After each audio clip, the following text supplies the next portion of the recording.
Now I'd like to go, before we go to our featured modeler, I have one more person that I want to get to tonight. I'm really, really impressed that I was able to find Jamie.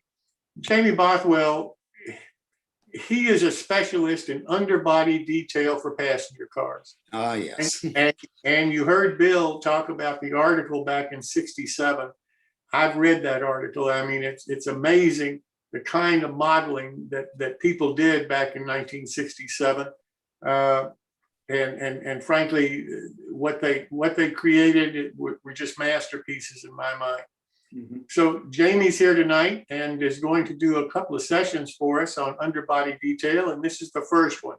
So Jamie, I hate to tell you, but on the front end, you got 15 minutes tonight. I've got to move the show along, and we're running a little bit over. So let me introduce you, and we'll go from there. Thanks so much for doing this for us.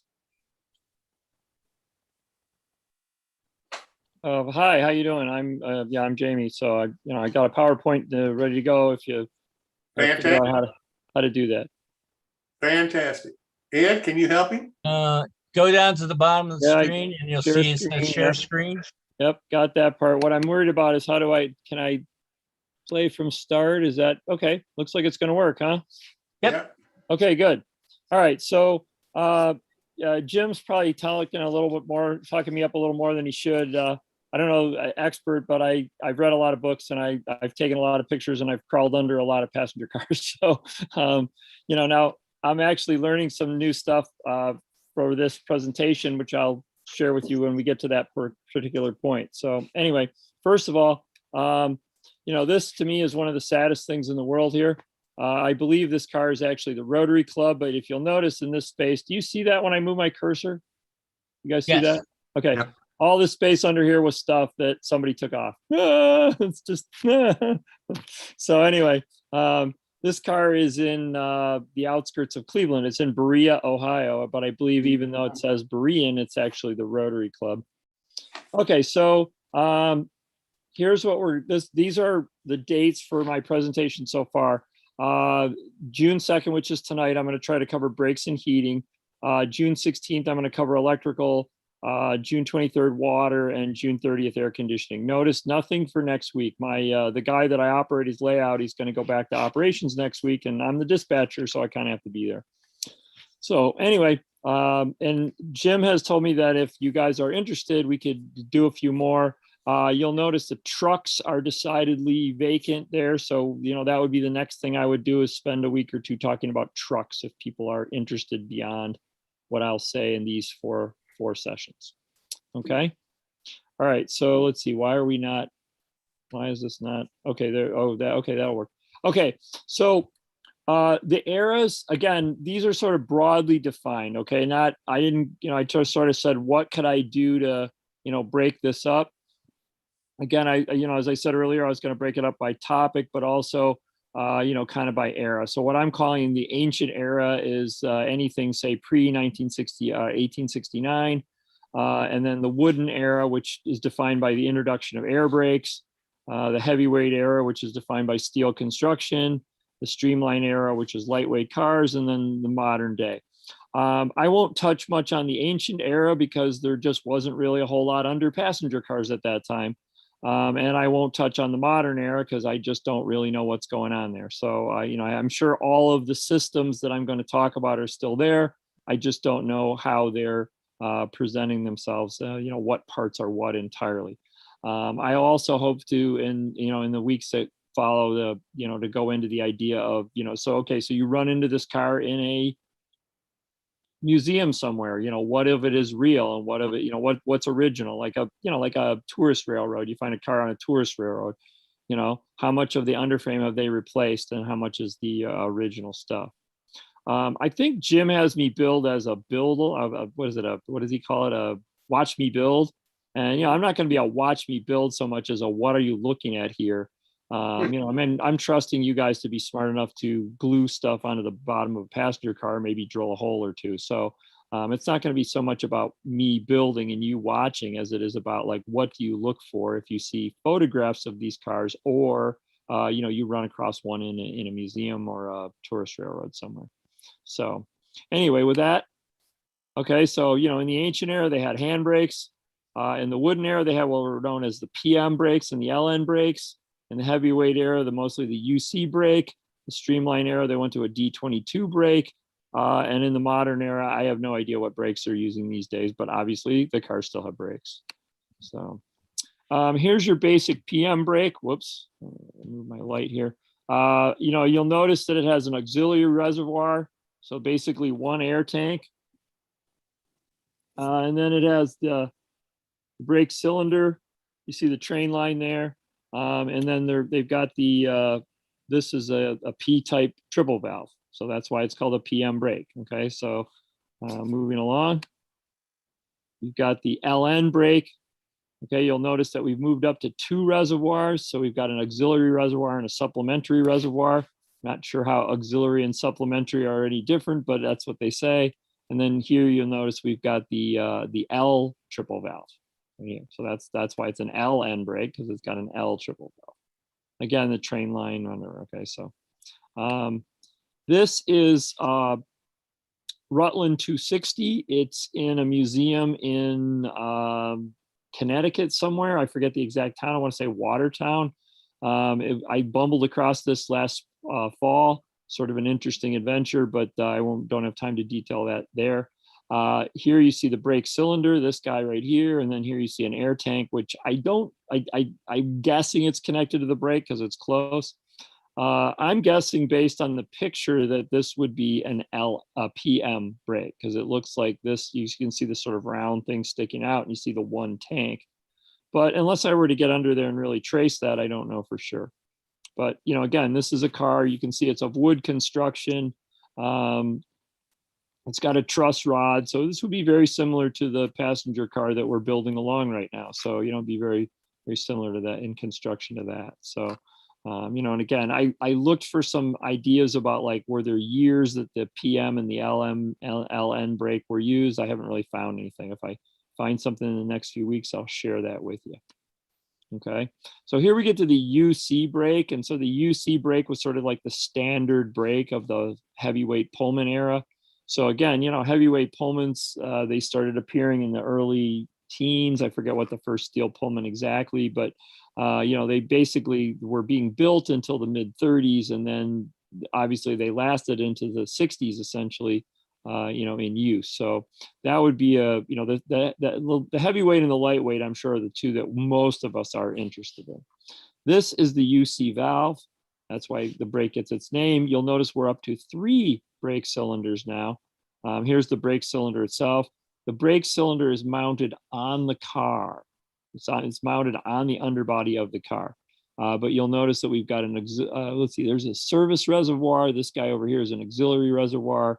And this guy is the emergency reservoir. Okay, so 3 different size tanks. Now, I don't believe these drawings are exactly to scale. I don't think you've got an air tank that, the air tanks would be considerably bigger than the UC reservoir itself or the brake cylinder itself. They most show the connections and how everything's hooked together. Okay, this is what's available in S scale. Whoops, it moved on me. What did it do? How do I go backwards? Oh, there we go. I'm an S scale modeler, and so I went to Bill's Train Shop, BTS, and I stole pictures from his website. So these are his part numbers. If you want to build an S scale car, you can look up his part numbers and order some from him. I'm sure he won't mind because I'm kind of advertising for him. But anyway, this is the UC valve that we've got in S scale. And again, let's see, there's the brake cylinder. I am still trying to figure out what this bracket thing does, because for the life of me, I can't find the equivalent of that under cars. I've crawled under many Pullman cars trying to figure out what exactly that is. Now, the UC brake, see if I go back. Yeah, no, this says single brake cylinder. Sometimes in the UC brake, they had 2 cylinders. Some cars had 2 cylinders. Usually when you see that, there's going to be one on either side of the center sill. So anytime you look at a picture of the car, you don't know necessarily that it's got 2 brake cylinders because you're only looking at one side of it. So, but anyway, there's your brake cylinder there. Okay, now we get into the D22, which is the streamlined. This appeared with streamlined cars So probably in the post-war period, maybe as early as the late 1930s, but you can see we've gotten to be quite a bit more complicated here. All right, so here's our D22 valve right here. You've got 2 brake reservoirs. Again, I don't think they're to scale. Actually, these are 2 auxiliary reservoirs. Here you've got the what do they call that? A command reservoir, it looks like. So that's the general brake reservoir there. Notice that there are 4 brake cylinders. Now the brake cylinders are mounted on the trucks themselves. So these brake cylinders are mounted. There's generally one on either side of each truck.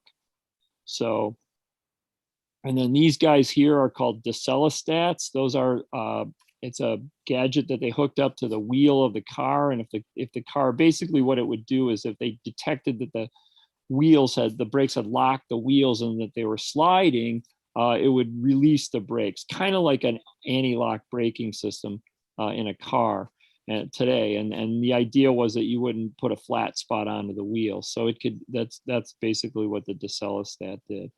Here you got some, what is this guy here? This is a reducing valve. And then there's this guy, and here's another valve. Here's the magnet valve. Some brakes were magnetic, I believe. I don't think that was common to all, but like I know the 20th Century Limited had fancy brakes. There were only certain cars that were allowed to be used on the 20th Century Limited because they had a electromagnetic brake or some such like that. So, okay, so let's see. So here's a couple pictures. These came out of the Railway Prototype Cyclopedia, Volume 11, as you can see. Can I move this? I'm having trouble seeing this because this little, yeah, there we go. Okay. So here's your D22 valve, right? That's your D22 control valve. And obviously that's a relay and there's a quick service valve. But this is sort of the thing you're looking for. That's the main deal. Okay. All right. And here's the S-scale equivalents of those. Again, this is that brake cylinder, right? Again, there'd be 2 other, this is sort of your basic brake cylinder, and then there's 2 other air tanks that would have been used. Here's your D22 valve. And then this is one of those other valves. Probably, we were trying to decide this the other day, but it's probably this A2 quick service or maybe this relay valve. But it doesn't necessarily look exactly, whoops, I'm going the wrong way, sorry. It doesn't necessarily look exactly like either one of them in the picture. So we're having a bit of trouble trying to figure out exactly what that's supposed to be representing. So, okay, now if you look at this photograph here, in addition to a whole bunch of other stuff in here, here is your D22 valve right there. So that's the D22 valve that you're looking at. Okay, this is your brake cylinder. And now if you look, it says 11 is the D22 air brake control valve, but they're really kind of showing the brake cylinder. This is the D22 control valve right here. Okay, this guy here. All right, so let's see. Okay, so heating. Now heating, notice I did not divide the heating exactly into the eras because what happens is that some of these types of heating systems cross over different eras. So again, if you look at sort of the ancient time, they had wood stoves, right? And so that doesn't really count as underbody detail because they would have had a stove sticking, a pipe sticking out of the roof. So that's not the underbody, that's the roof. When you got to steam heat, steam heat was piped from the, from the steam engine. People talk about, nowadays we talk about the electric heat in the cars, and we say, it's HEP, head end power. But, think about it, steam heat was really head end power. It was just a different kind of power, right? So passenger cars have always been heated by head end power. So, but again, I'm not going to get into the idea of like all the piping and whatnot, but there would be piping for all this stuff, but primarily what you're looking at are these things that are variously called either blowdowns or vapor. What is it? Not vapor. What's the word I'm looking for? Oh shoot.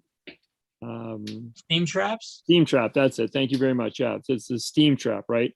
So they're variously called blowdowns or steam traps, and they're not really a steam trap. What they really are is a hot water trap.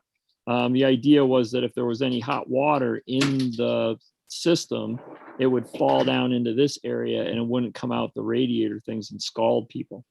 So that's the basic premise. But basically for heating, what you're going to be seeing as a detail on the car are some of these steam traps. Okay. So, or blowdowns.